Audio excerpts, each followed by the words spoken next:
Judd, what an incredible fight back that was. Many congratulations. What was it that you managed to tell yourself in that mid-session to turn that around? I knew I'd been playing well all season. It was just first four frames were a bit strange. I was really struggling with the balls. It was kind of really reacting quite strangely. So it took some adjusting, and then when I managed to get a bit of rhythm after the break, then I think when it went to 4-2, I started to believe in myself again. And yeah, I've played pretty faultless for the last 3 or 4 frames. I think he didn't have too many chances, so it was just about trying to keep him cold and just trying to get him first every frame. Yeah, how much satisfaction do you take from the way you came back? Because I suppose against players who you expect to probably or higher up in the rankings, they can sometimes fold, but he didn't fold there. It was your snooker that caused the win. Yeah, I think he played much better snooker in the first 4 frames. He looked very confident, and I knew that he wasn't going to give it to me. I knew I was going to have to go out and really turn things around, and he obviously makes your job easier when your opponent's playing well, because you know you can't miss. And after the interval, it kind of just clicked a little bit. I started to score, made a century, played a couple of good shots, and just found some inspiration, I think, and I just felt a bit more energy from the crowd, I think, when I made that century, and kind of just spurred me on a little bit.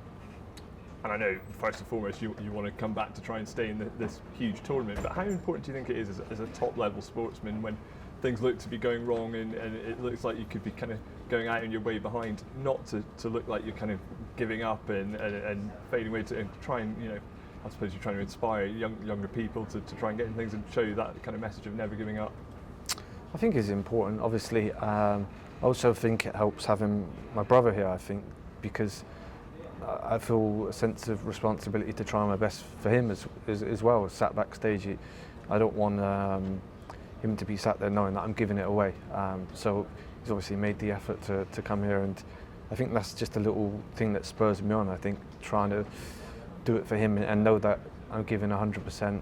I always do, but I think especially in this tournament, with kind of expectation of how I've played so far to start the season, it's nice to kind of turn things around and get that win and still be in this event.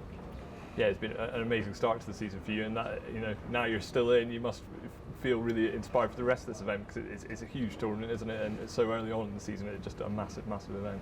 Yeah, I think it's obviously important as well for the points. I think we don't get points if we lost in the first round. So even though I had a final already, it's still a lot of ranking points to go towards the top 16 and the Tour Championship and stuff like that towards the end of the season. So I have a good record of not kind of losing in my first match at tournaments, and I didn't want to kind of let that slip either. I think when you arrive here and you're just backstage, you can kind of sense that it's a bigger event than most of the others now as well. So when you do go out on that main table, you want to deliver. You don't want to be going home.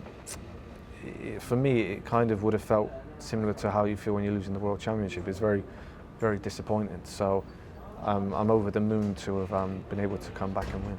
And of course, having recently become world #1, it could be a short-lived one if you don't do well here. So I suppose, as again with all the money involved, so that's on the line as well. So I suppose you don't want to surrender that too soon either. No, I know it's going to be difficult. I think there's quite a few players that can get that #1 spot with a result here. So I know it's going to be difficult. Unless I win the event, then probably will lose it. But I think with the way I played last season and started this season, I still would feel in myself that I've been the deserved #1, even though maybe the ranking system doesn't suit consistency, which I feel like it maybe should a little bit more. But there's only so much I can do. I can just go out and win games, try my best, and just try and enjoy myself. Well done today, and all the best for the rest of the week. Cheers, thank you.